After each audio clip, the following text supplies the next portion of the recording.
Vamos aqui entrar na lição de número 7. A responsabilidade é individual. Texto áureo diz assim: a alma que pecar, essa morrerá. O filho não levará a maldade do pai, nem o pai levará a maldade do filho. A justiça do justo ficará sobre ele, e a impiedade do ímpio cairá sobre ele. Ezequiel 18, 20. Verdade prática. Para além da responsabilidade individual, a palavra de Deus se posiciona contra o fatalismo, isto é, contra a ideia de que tudo está determinado por um rígido destino. Eu gostaria de fazer a leitura diária com os irmãos. Eu gostaria que cada um abrisse a Bíblia em dessas leituras. Está aqui de segunda a sábado. Eu vou fazer a primeira, Deuteronômio 24, 16. E alguém abra na terça, ou na quarta, quinta, sexta, sábado.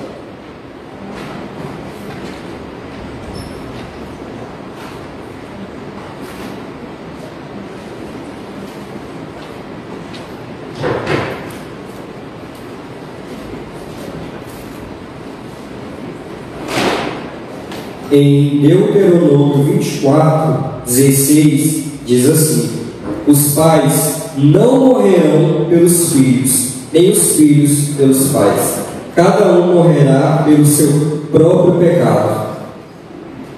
Alguém abriu em Eclesiastes 12, 14?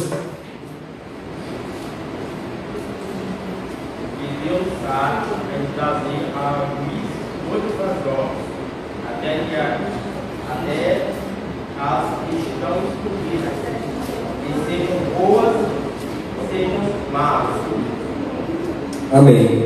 É isso.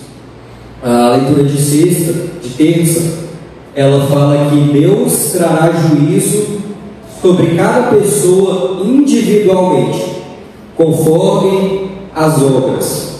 As obras estão ocultas, sejam elas boas ou más. Ou seja, é por causa da obra individual.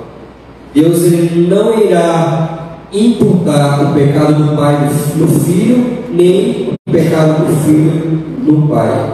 Cada um é responsável pela sua própria vida.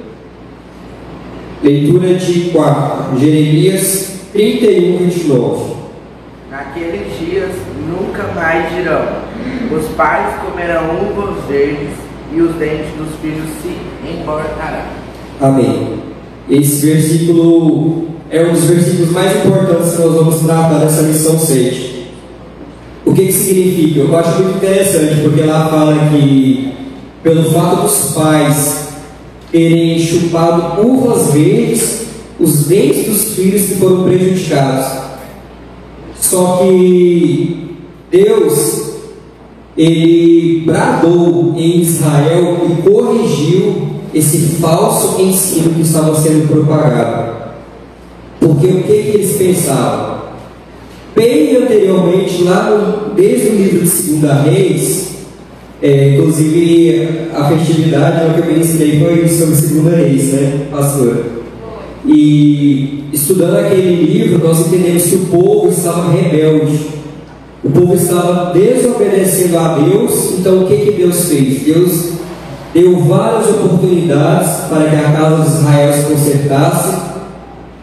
Enviou profetas, enviou reis, só que eles continuaram desobedecendo.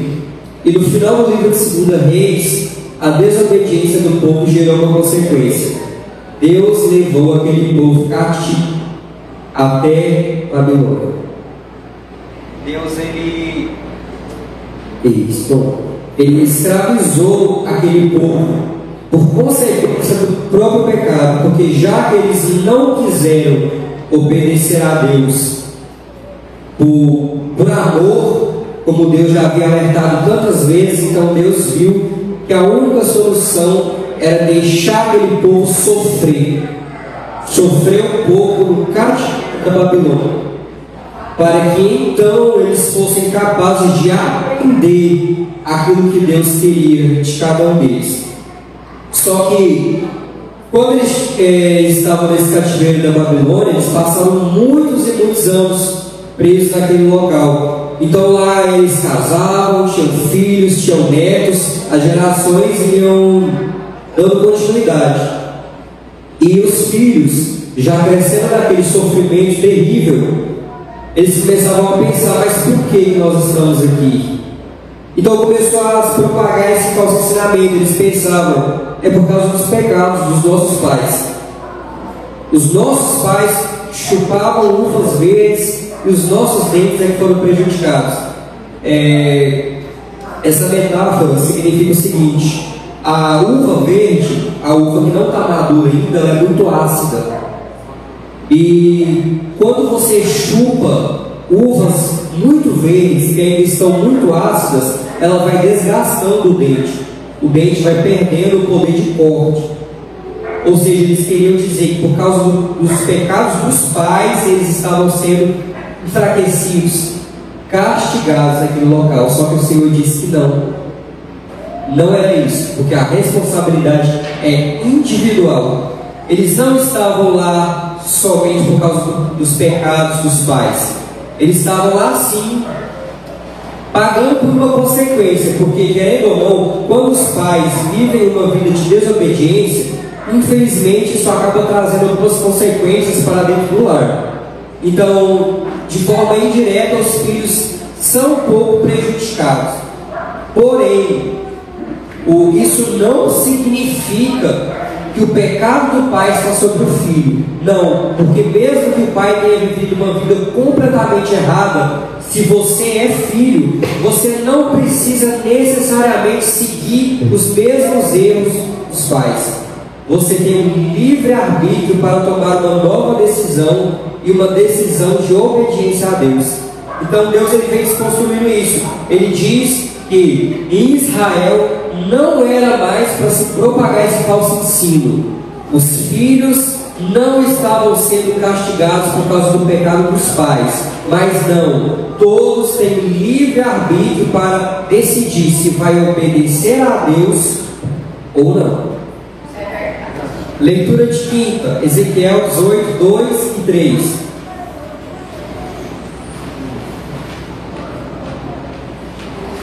Vós que dizeis esta parábola acerca da terra de Israel, dizendo: os pais comeram por deles e os dentes dos filhos revoltaram. Amém. Então era isso. Era esse tipo de pensamento que estava sendo cultivado na terra de Israel. Mas Deus já deixou bem claro que não, estava errado. Leitura de sexta, Atos 17, 30. Mas Deus não teme em conta os tempos da ignorância, anuncia agora a todos os homens e em todo lugar que se arrependam. Esse versículo é esse que eu mais gosto.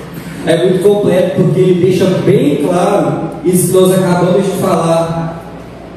Deus, ele não leva em consideração o tempo de ignorância, ou seja, o que é ignorância? Ignorância é falta de conhecimento. Então, antes de conhecer a Cristo, nós estávamos na ignorância, não tínhamos conhecimento da verdade. Porém, a partir do momento que nós temos conhecimento da verdade, nós temos a oportunidade de nos arrepender e fazer tudo diferente. E Deus não cobra aquilo que foi feito em tempo de ignorância, porque se você se arrependeu naquele momento, Deus ele lança os seus pecados no mar de esquecimento. Deus ele não cobra os pecados que foram praticados antes de conhecê-lo. Se você o conheceu agora, é como se ele passasse uma borracha do seu passado. Está perdoado. Esqueci. Você não vai carregar a condenação daqueles pecados. O seu início começa a partir do momento que você começa a andar com ele. Isso, é vida nova. Aceitou a Cristo, esquece a vida que você teve. Uma observação em relação aos filhos sofrer as consequências que os pais, eles chuparam uva verde. isso não tira a responsabilidade do pai permanecer, ele realmente chupar uvas boas no tempo certo, para que os filhos possam receber isso do pai. Os filhos eles vão ter as chances serão maiores deles permanecerem.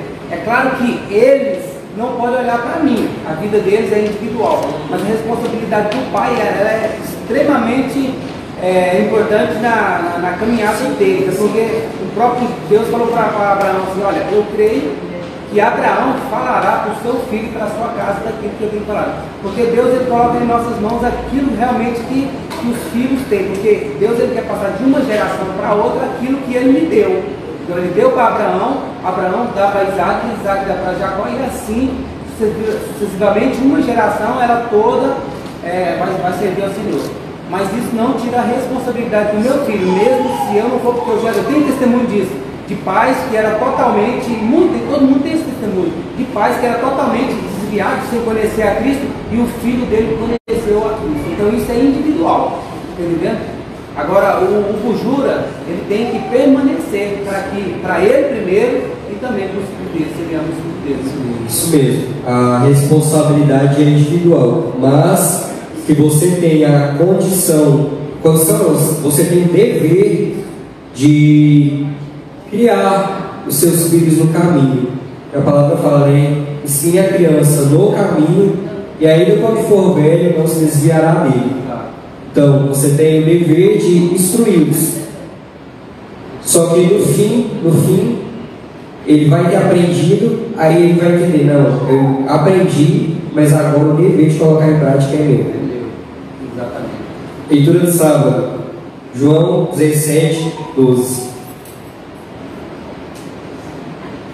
Estando eu com eles no mundo, guardado em teu nome, tenho guardado aqueles que tu deste, nenhum deles se perdeu, senão o filho da perdição, para que a Escritura se cumprisse.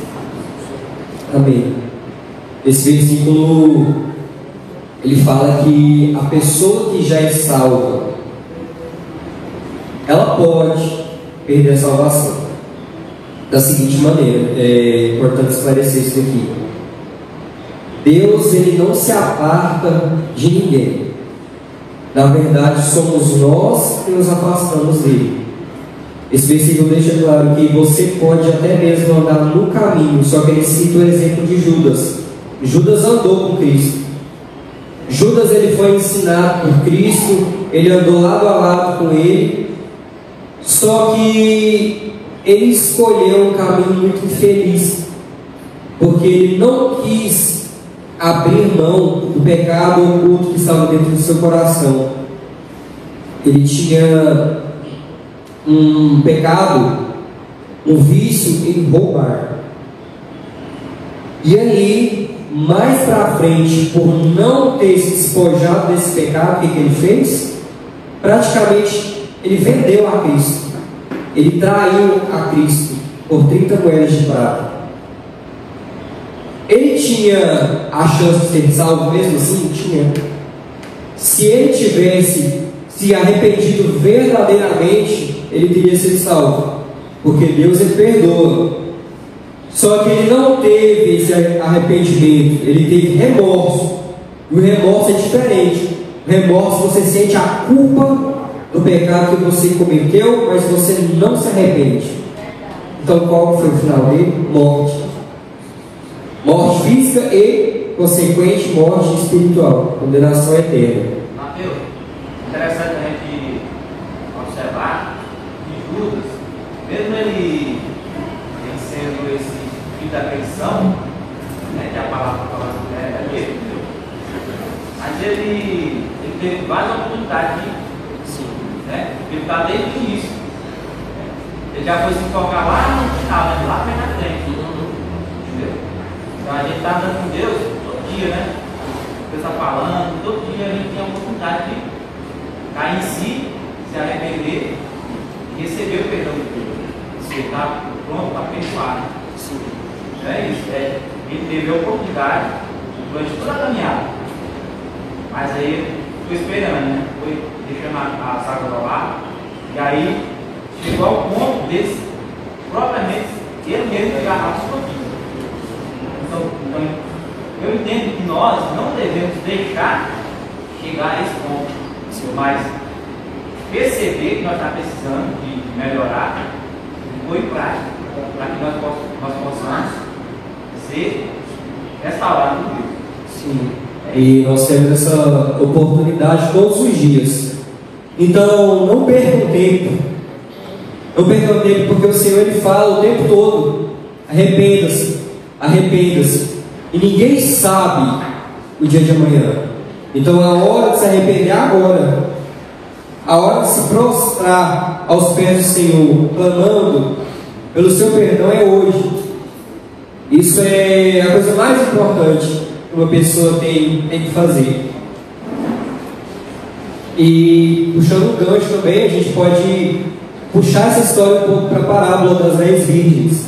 Porque as 10 virgens eram conhecedoras da palavra de Deus. As 10 eram crentes. Só que 5 eram loucas, 5 prudentes. O que isso significa? As 5 prudentes, elas tinham azeite. Elas tinham a presença cultivada e reservada dentro de si.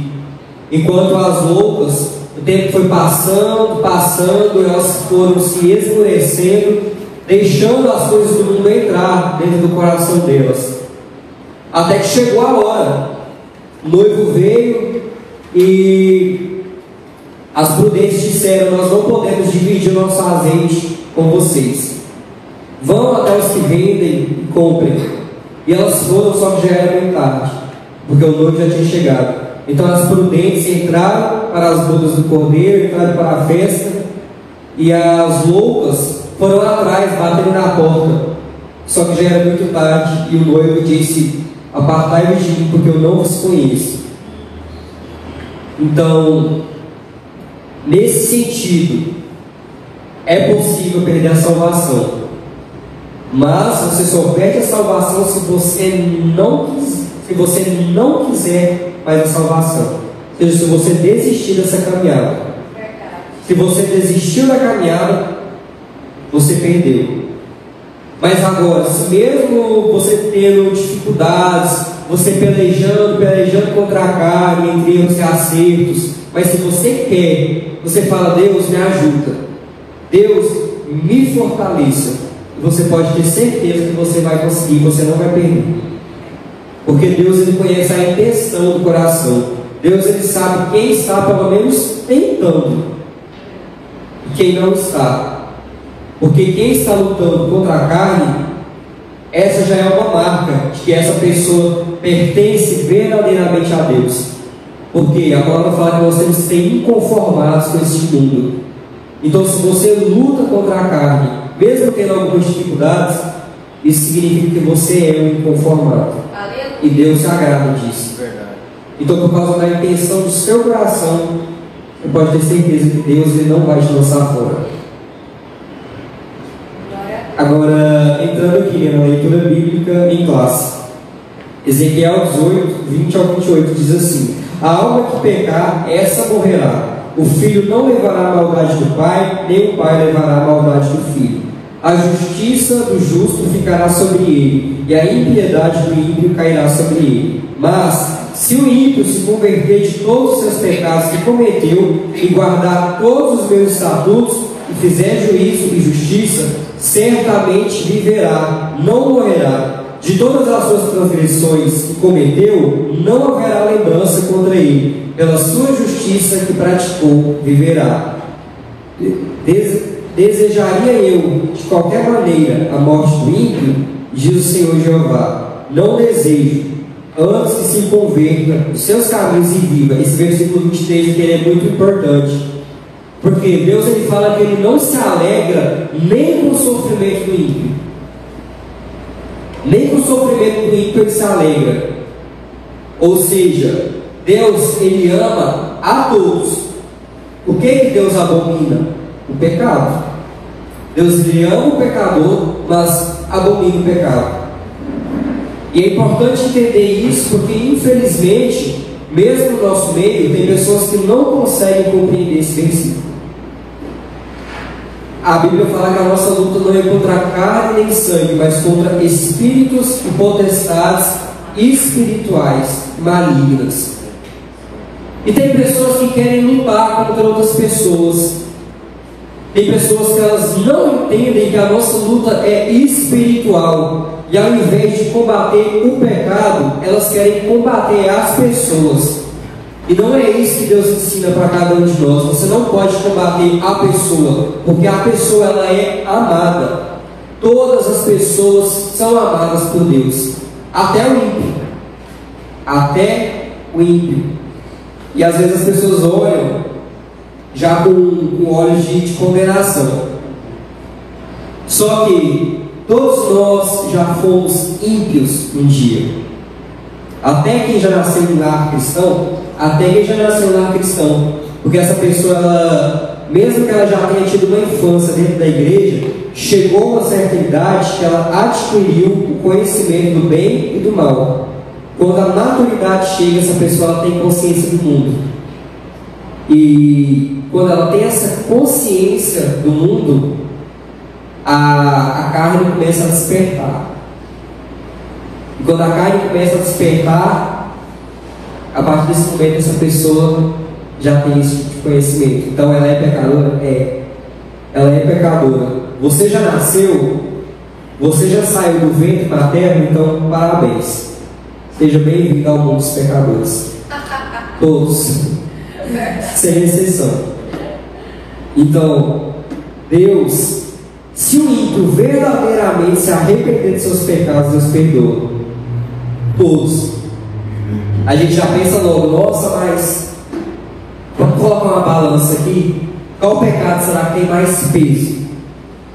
Para Deus tudo é pecado. Às vezes a gente fala, nossa, mas até quem estupra, até quem mata, porque é normal mesmo vir essa ira no nosso coração quando nós temos conhecimento dessas coisas chocantes. Mas até para eles, se houver arrependimento verdadeiro, até no último segundo de vida, Deus perdoa. É porque Deus vê ele sendo usado por Satanás. Porque ele em si, se ele tiver clareza, né, de Deus, ele não vai cometer tais crimes, grotescos, né? Porque na verdade, de uma maneira ou de outra, nós somos influenciados por Satanás. Tem uma maneira direta e uma maneira indireta. As duas te faz pecar, todas as duas. Um é quando toma toda a sua mente, né? No caso do gadareno, e a outra é a influência indireta, que é o mais normal, que ele atrai você pelos seus próprios desejos, aquilo que está dentro de você. Você prefere uma coisa ou outra. Se você não tem o conhecimento de Deus, se você tem o conhecimento só do mundo, normalmente, como a gente tem visto, normalmente as pessoas vão ser atraídas pelos gostos do mundo de Satanás, que ele coloca os pratos, né? Então, dessa maneira, você está distanciando dele. E é muito fácil a gente ver isso aí e detectar esse chamado de Satanás por nós pelos nossos desejos. Nós somos atraídos pelos desejos do mundo. Exato. E quem se arrepende verdadeiramente, ela produz frutos. O arrependimento verdadeiro ele gera transformação. O que é arrependimento? Porque talvez alguém pense, o que é arrependimento? Arrependimento é só eu me ajoelhar no chão e pedir perdão? Arrependimento não é só pedir perdão, porque pedir perdão você pode pedir da boca para fora. Arrependimento é quando você realmente reconhece que você está errado e que você quer uma vida diferente, uma vida totalmente diferente daquela que você já viveu até hoje. 24.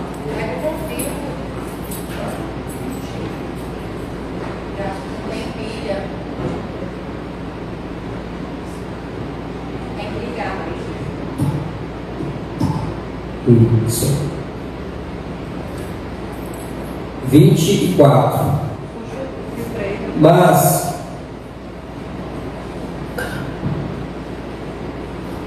Mas desviando-se o justo da sua justiça e cometendo a iniquidade e fazendo conforme todas as abominações que faz o ímpio, porventura viverá? De todas as suas justiças que tiver feito, não se fará memória. Na sua transgressão com que transgrediu, e no seu pecado com que pecou, neles morrerá. Ou seja, quem é salvo? Salvo é o remanescente, aquele que permanece. Se uma pessoa teve uma vida fora da presença de Deus a vida toda, mas no último dia ela se arrependeu, ela está salva. Se uma pessoa fez tudo conforme Cristo queria, se ela teve uma vida na presença de Deus, mas lá no finalzinho da sua vida ela se desviar, ela será condenada. Então não é o tempo que determina, não é o seu tempo de crente, mas é a permanência. Quando ele voltar, se você estiver firme na presença dele, você sobe. Mesmo se você já tiver servido a vida inteira, se você desviar, aquilo que ficou para trás não importa mais. O que importa é aquele momento. Aquela parábola que os trabalhadores ficam muito injuriados com aquele rapaz que chegou, né? Depois que eles já estavam trabalhando, ele chegou lá para trabalhar também, e ele recebeu o mesmo salário que eles outros, né? Aí ele ficou indignado, eu estou aqui há tanto tempo, falou, não, mas todos são. Se você está salvo, você recebe o mesmo galardão, as mesmas. O céu, você recebe o céu. Se você se arrepende hoje, você, como aquele rapaz lá da cruz, né? Vai para o céu do mesmo jeito. Aos 45 segundos tempo falar.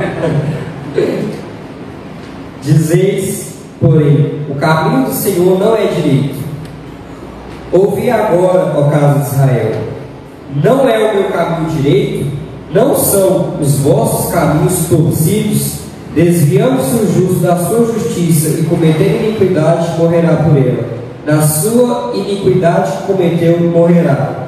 Mas, convertendo-se o ímpio da sua impiedade que cometeu e praticando o juízo e a justiça, conservará este a sua alma em vida. Pois quem reconsidera e se converte de todas as suas transgressões que cometeu, certamente viverá, não morrerá. Introdução. O ponto de partida desta lição é uma máxima muito usada em Jerusalém e também entre os exilados de Babilônia, que diziam: os pais comeram uvas verdes e os dentes dos filhos se embotaram. Com base nesse ditado, eles diziam que estavam sendo punidos por causa dos pecados dos seus antepassados, sobre a máxima usada em Israel, uma máxima equivocada. O ditado popular, os pais comeram uvas verdes e os dentes dos filhos se embotaram, se baseava numa interpretação equivocada sobre o terceiro mandamento do Decálogo. A maldição não é hereditária, ela só permanece quando os filhos continuam nos pecados dos pais. Veja a expressão, daqueles que me aborrecem. É o princípio divino que é estabelecido desde a lei de Moisés. Isso é lembrado na história de Israel. Ou seja, essa lição ela vem também desconstruir uma falsa doutrina, que é a doutrina da maldição hereditária. Irmãos, isso é muito comum. Isso é muito comum. Se você rodar por alguns ministérios por aí, você vai ouvir essa doutrina da maldição hereditária. Só que esse ensino de hoje ele vem desconstruir dizendo que não, a maldição hereditária ela não existe. Ela não existe. Nenhuma maldição passa hereditariamente do pai para o filho. O que o Senhor quis dizer? Quando Deus diz que Ele pode castigar, pesar o pecado dos filhos, o pecado dos pais dos filhos, Ele está dizendo que se os filhos permanecerem nos mesmos pecados dos pais, eles sofrerão as consequências. Mas tem essa condição, essa condicional: se o seu pai tem uma vida totalmente contrária à vontade de Deus, e você permanece nesse mesmo falso ensinamento do seu pai, se você comete os mesmos pecados, você vai sofrer as mesmas consequências que ele. Porém, não é porque passou do seu pai para você hereditariamente. É porque você, por livre e espontânea vontade, decidiu permanecer nesse erro. Então é importante desconstruir esse falso ensino. Maldição hereditária não existe.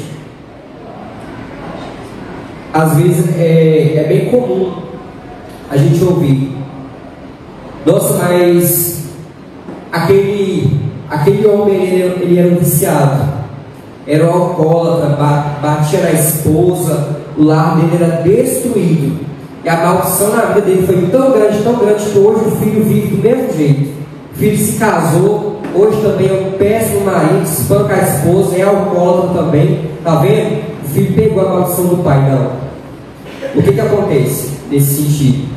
O que acontece é que aquele filho cresceu nesse tipo de contexto. Ele via a forma que os pais eram, ele cresceu naquele ambiente conturbado e ele aprendeu. Ele repetiu tudo aquilo que ele viu. Não porque ele herdou aquela maldição, mas porque ele foi ensinado daquela forma. Ele foi ensinado daquela forma. Os psicólogos mesmo, eles ensinam que a nossa tendência é repetir nos relacionamentos atuais aquilo que nós observamos nos relacionamentos dos nossos pais. Então é uma questão psicológica, uma questão cultural, habitual, e não uma maldição espiritual. Porque você não é obrigado a seguir os erros de ninguém. Ainda que você tenha sido ensinado totalmente errado, ainda que você tenha crescido num lar conturbado, um lar destruído, Deus vai te dar a oportunidade hoje de viver em um lar diferente. Porque você pode trazer a presença de Deus para dentro da sua casa. Você não é uma projeção daquilo que os seus pais foram. Não.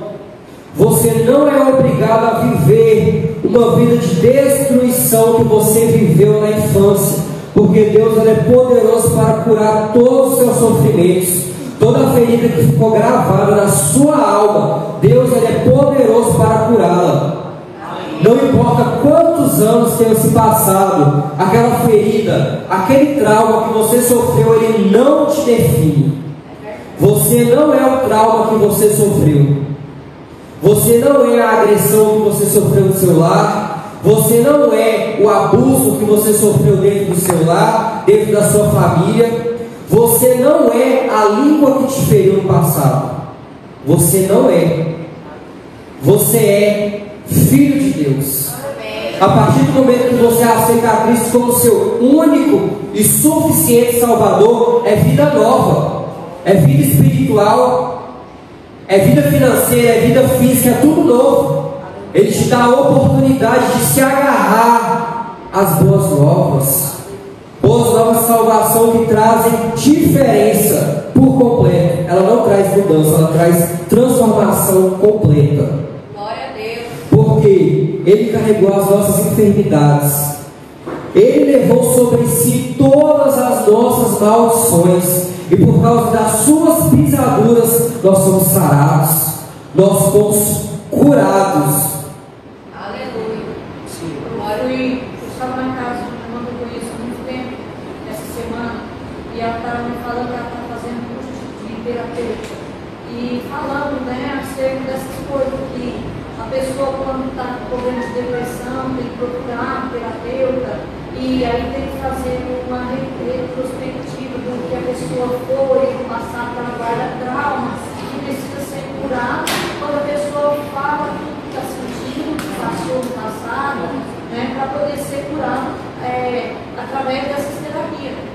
E também que nas igrejas, tem a tal da quebra da maldição na vida das pessoas. E eu falei para ela, falei, quando a gente aceita Jesus, que a gente vai, faz a instrução do batismo, desce as águas para sepultar o velho homem. Quer dizer que você tem que escutar aquela providão todinha que você foi no seu passado, não? Invalida o que Deus fez, o que Jesus fez por nós. Aí eu sei que ela controlou lá, do jeito dela lá,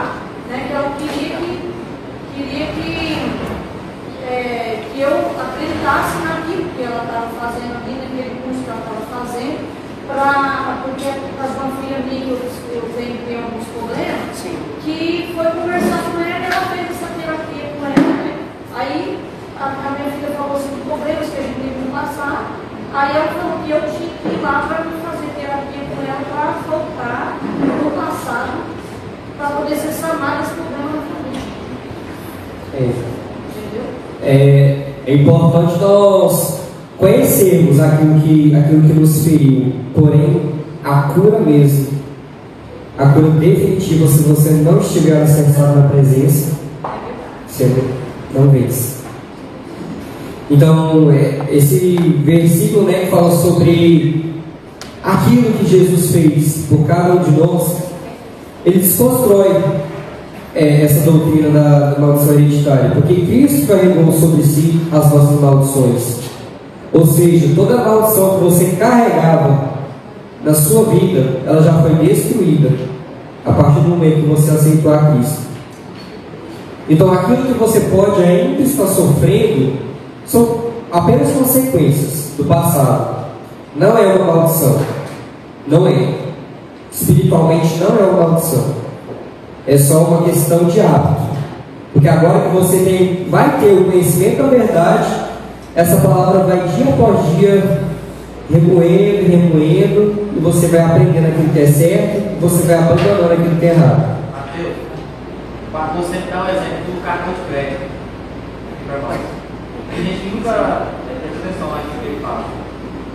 Porque se você passar o cartão de crédito, futuramente o cara vai fatura, né? Vai vir. É isso. Não tem como fugir, né? É desse jeito. É uma consequência. Uma consequência que você vai ter que passar por causa das suas escolhas erradas. E não por causa de maldição. Então não esqueçam isso. Então, aqui Jeremias e Ezequiel trataram do assunto. A palavra profética em Jeremias é escatológica. A seção de Jeremias 30-31 é o livro da consolação, que não foi editado separadamente como Lamentações. Essa parte da profecia anuncia a restauração de Israel e de Judá e contempla o futuro glorioso da nação unificada. Esse oráculo está nesse contexto, como nos revela também a profecia do livro de Jeremias. É nesse contexto escatológico que nunca mais será pronunciado em Israel tal provérbio popular, mas a proibição anunciada por Ezequiel é imediata. O problema em nosso tempo: a doutrina das uvas verdes e dentes embotados, que predominou o imaginário popular de Israel. Veio a ser parte do cardápio doutrinário de um movimento infiltrado em algumas igrejas, conhecido como batalha espiritual. Eu já presenciei isso daqui. Tem mesmo uma doutrina chamada batalha espiritual. Essa doutrina é um pouco mais comum em igrejas neopentecostais.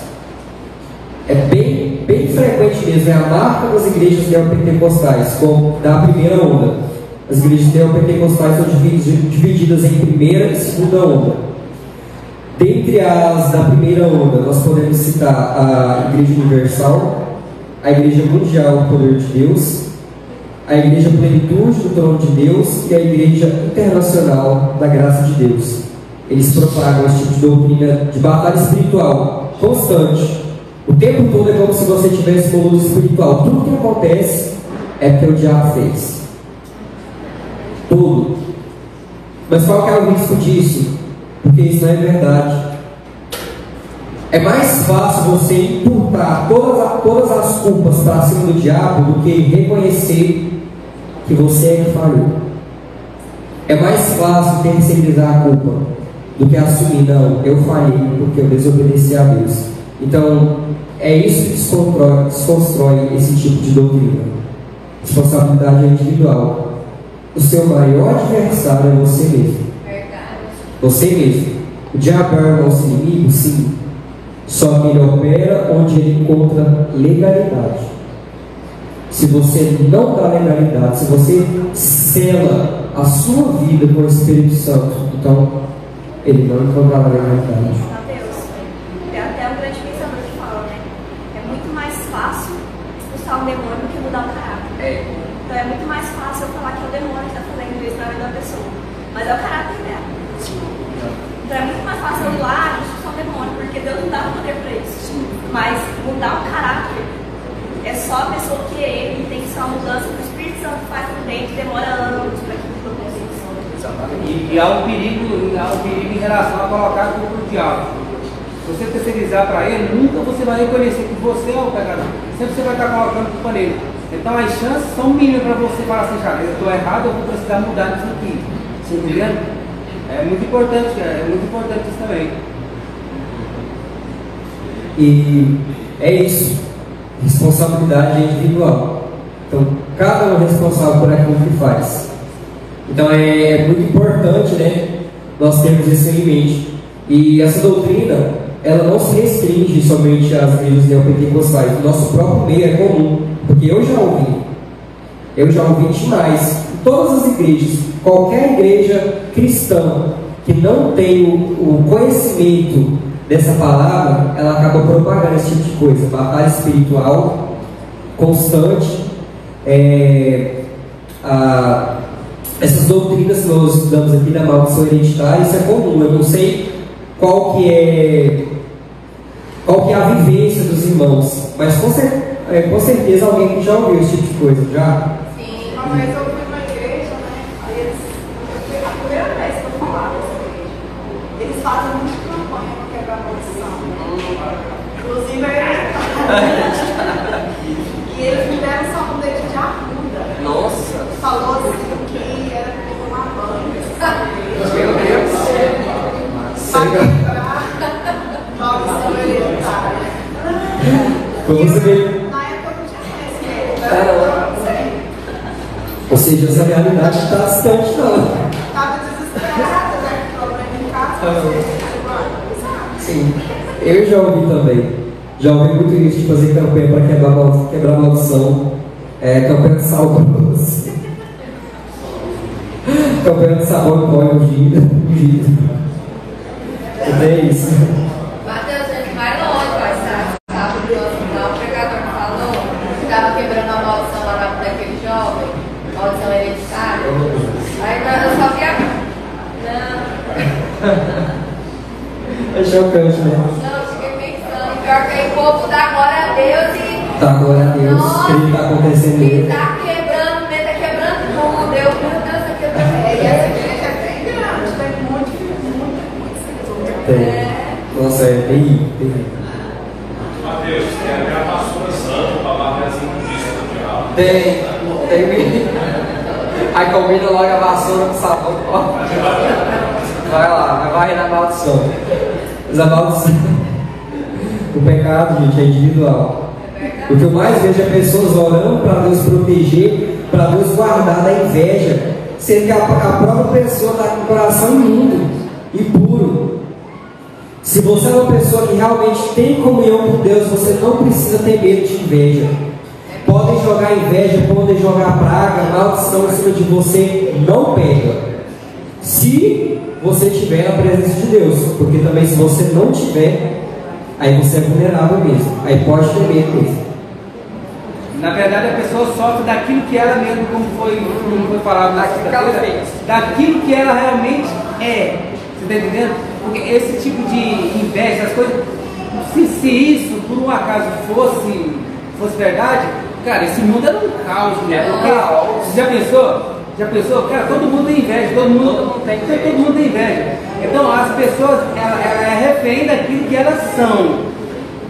Por isso que o evangelho ele não tem que ser pregado individualmente falando, o evangelho não tem que ser pregado. Eu vou estudar, os teólogos, porque eles fazem muito isso, eu vou estudar para que as pessoas conheçam quem é Jesus. Não, na verdade você vai estudar para que você conheça Jesus. Nós precisamos ser libertos. Se nós queremos uma melhor, o evangelho tem que ser pregado para nós. Não é para inveja do irmão A ou do irmão B, é para inveja do Bujura mesmo. Você está entendendo?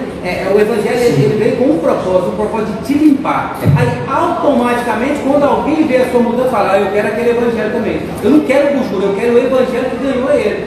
Está entendendo? E é por isso que é importante tomar a palavra para nós. Porque nós não podemos ficar, nossa, aquela palavra que foi pregada hoje foi todo dia para o irmão. Foi todo dia para fulano. Não, como para si? Não, essa palavra foi para mim. Foi para mim, aí, mesmo se não tivesse sido para mim hoje, ela vai servir para mim amanhã. É para mim. Então, deixe de observar o cisco do olho do irmão e observe a trava que está dentro do seu próprio olho. Desse jeito. E o Adson comentou também, né, a questão do demônio. É muito fácil passar, né? Só ir lá e mandar embora. Mas o que o Evangelho diz? Jesus ele conta, né? Certo homem era endemoniado, aquele espírito imundo que estava nele foi expulso. Esse demônio vagou por lugares áridos, desertos, e voltando, ele encontrou a casa vazia e adornada. Ou seja, quando ele voltou para aquela pessoa, ele encontrou a casa limpa. Por quê? Porque tinha acabado de expulsar. Então a pessoa ficou vazia. Só que essa pessoa, mesmo não tendo mais o demônio dentro de si, ela não se preencheu na presença de Deus. Aquela pessoa, ela não buscou a transformação. Ela continuou dando legalidade que o demônio fez, retornou e ainda retornou 7 vezes pior. Então não é só expulsar o mal a partir do momento que você conhece a palavra, mas é permitir que Deus faça essa transformação por completo dentro de você. Essa é a parte mais difícil, mas é a parte que nós temos que buscar, porque se você não buscar a transformação, você não vai permanecer. Essa parte do ensino é a conhecida extravagante doutrina da maldição hereditária. Quando alguém se converte a Cristo, deixa de aborrecer a Deus. Logo, essa passagem do terceiro mandamento do Decálogo não pode se aplicar aos crentes, pois eles se tornam em uma nova criatura, pois as coisas velhas já passaram e eis que tudo se fez novo. Ou seja, Deus ele visita a iniquidade daqueles que o aborrecem. Então sempre vai ter uma condicional.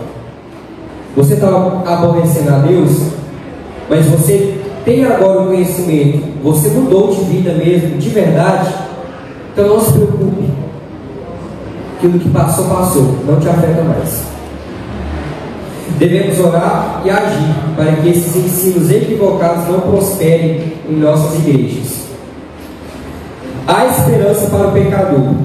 Essa ideia está muito clara no capítulo inteiro, que para não deixar dúvidas, Ezequiel afirma de maneira direta, reiterando diversas vezes, com exemplos claros e ilustrações, a vontade de Deus é a salvação de todos os seres humanos, para que ninguém se perca. E nisso, o profeta antecipa o pensamento do Novo Testamento, refutando o pensamento fatalista. Tanto os exilados da Babilônia, como os que estavam em Judá e em Jerusalém, acreditavam ou se justificavam numa ideia falsa de que estavam pagando pelos pecados dos pais, mesmo depois da destruição de Jerusalém. Deus proíbe o uso deste ditado popular, porque a responsabilidade é individual. O profeta Ezequiel fecha a porta fatalista do imaginário popular do povo de Judá e dos exilados da Babilônia. Ele torna claro o pensamento bíblico da responsabilidade individual de maneira textual e direta. A palavra alma nesse contexto significa a própria pessoa, ou seja, não existe isso de fatalismo. Eu até ouço algumas pessoas dizendo que isso tudo de errado está acontecendo, que seja feita a vontade de Deus. Você nem sabe se essa é realmente a vontade de Deus, está falando isso. Às vezes não é. Às vezes aquilo que está acontecendo está tudo errado mesmo, e Deus quer que você tome um posicionamento na presença dele, para que ele intervenha nessa situação. Mas você só fica falando, que seja feita a vontade de Deus, que seja feita a vontade de Deus, mas você nem sabe qual que é a vontade de Deus. Você só vai saber qual é a vontade de Deus se você tiver muito conhecimento bíblico. Se você estudar a Bíblia de verdade, você está preparado para suportar qualquer tipo de situação. E você vai saber discernir. O Espírito Santo lhe dá esse discernimento para você saber aquilo que é e aquilo que não é a vontade de Deus. E aquilo que não é a vontade de Deus, você vai ter unção suficiente para combater. Então não existe esse fatalismo. Muito cuidado. Muito cuidado também com essa ideia de destino. Destino não existe. Crente não é guiado por destino. Crente é guiado pela presença de Deus. Não existe isso. Eu já estava destinado a sofrer isso que eu estou sofrendo agora. Fulano desviou da presença de Deus, ele já estava destinado a ser desviado. Não estava. Deus, ele concede o livre arbítrio. Ou seja, Ezequiel, ele combateu essa doutrina do fatalismo. Não existe livre arbítrio para mim e para você. Hoje você tem a opção de escolher a quem você quer servir: a Deus ou o mundo. Duas situações. O profeta explica com clareza os oráculos divinos sobre a relação de Deus com os seres humanos. Se o pecador abandona sua vida cheia de pecados, todo tipo de maldade, iniquidade, se volta para Deus, toda pessoa é perdoada. E se fizer juízo e justiça, certamente viverá, não morrerá. Mas se pelo contrário, o justo se desviar da sua justiça e cometer injustiça e iniquidade, conforme as abominações que faz o ímpio, de todas as suas justiças que tiver feito, não fará memória. Na sua transgressão com que transgrediu e no pecado que pecou, neles morrerá. É possível, sim, o salvo perder a salvação temporariamente ou definitivamente. Sobre a reação de Israel, uma pergunta retórica. Na verdade, são duas perguntas. Não é o meu caminho direito? Não são os vossos caminhos torcidos? A pergunta retórica não espera resposta. Trata-se de uma afirmação em forma de pergunta. É o que Javé afirma nessa passagem. Esses recursos estilísticos são frequentes nas Escrituras. Vejam esses exemplos. Não é Arão, levita, teu irmão? Não errais vós em razão de não saberes as Escrituras e nem o poder de Deus? Depois de explicar essa verdade e apresentar os fatos, vem a conclusão: os caminhos do Senhor são corretos e os do povo torcidos. Sobre a justiça, Ezequiel deixa claro, mais que o sol do meio-dia, que a lei da responsabilidade individual é justa e está de acordo com os atributos divinos. Esse atributo é manifesto no castigo do pecador e na premiação do justo, o qual recompensará cada um segundo as suas obras. Esse atributo se harmoniza com a santidade de Deus. Ou seja, nós não fazemos boas obras para sermos salvos. É o contrário, é pelo fato de já sermos salvos que nós praticamos boas obras. Só que cada boa obra que nós praticamos, Deus ele vai dar um galardão. Deus ele vai galardoar cada um conforme a obra que praticou. Ou seja, se você praticou mais, vai ser galardoado de forma mais abundante. Se praticou menos, vai ser galardoado de forma pequena. A Bíblia declara com todas as letras que somente Deus é justo. Considerando justiça como atributo no sentido absoluto de perfeição, Deus é o justo. É um juiz justo. O arrependimento. Deus é justo e misericordioso. A retribuição ao pecador, contumaz, vem depois de muitos anos de apelo ao arrependimento sem resposta do povo. A resposta dada aos críticos deixa claro também que, mesmo o ímpio na sua impiedade, deixando o pecado e voltando a praticar a justiça, tem perdão. Todos precisam de arrependimento e buscar o perdão de Deus, e não acusar o próprio Deus. Não é transferir a culpa, porque isso também acontece. A pessoa peca, e depois, quando está sofrendo a consequência, fala: ai, Deus me castigou. É a mulher que me deu. É a mulher que me desce. É por causa dos outros ali, fez pecar. E me infernizou tanto que eu desviei. Não, responsabilidade é individual, é você e Deus. No final das contas é você e Deus. Porque quem realmente entende quem Deus é e reconhece que você precisa dele, você não se desvia por nada. Você pode até querer inventar essa desculpa, culpando outras pessoas por você ter se desviado. Mas e Deus? O que Deus é para você? As pessoas podem errar, mas e Deus? Deus não erra com você. As pessoas podem errar, mas Deus não erra com você. Então você está servindo as pessoas tão somente ou a Deus? Fica essa reflexão. Essa história se repete em nossos dias, porque é tendência dessas pessoas culparem a Deus pelas suas mazelas. Devemos levar a palavra de Deus a essas pessoas, pois nenhuma felicidade pode ser plena sem Jesus. É impossível ser feliz sem Cristo. É impossível. Você pode até fingir que é feliz, mas no fundo você não é. O abismo que há dentro de cada um de nós só pode ser preenchido pela presença de Deus. Tem pessoas que acham que são felizes. É diferente. Achar e ser é bem diferente. A pessoa pode até achar que é feliz, só que ela pode viver essa vida inteira longe da presença de Deus, mas naquele dia, no dia do juízo, se ela não tiver mudado, ela vai entender que na verdade ela não havia encontrado a verdadeira felicidade. Só que aí vai ser tarde demais. Então a chance é hoje. A chance que cada um de nós temos é hoje, é para agora. Qual que é a palavra de Deus para cada um de nós? Arrependa-se. Arrependa-se. Arrependa-se. Vinde como estais. Porém, depois que você já tivesse a chegar na presença dele, ele não mais vai permitir que você permaneça da forma que está. Ele te ama do jeito que você é, só que ele te ama mais ainda para não deixar você permanecer do jeito que você é, porque o amor de Deus transforma. Esse é o Evangelho, transformação, vida nova, novidade de vida. Todas as coisas velhas já se passaram, eis que tudo se fez novo. Então que essa palavra fique gravada em nossos corações. Vou ler aqui a conclusão. Depois de refutar o imaginário popular de que Deus estivesse sendo injusto pelo castigo do povo, o profeta chama os seus leitores para uma reflexão. Esse discurso soteriológico é muito importante e continua atual na vida da igreja e na pregação cristã. É nossa responsabilidade levar essa mensagem aos perdidos da terra.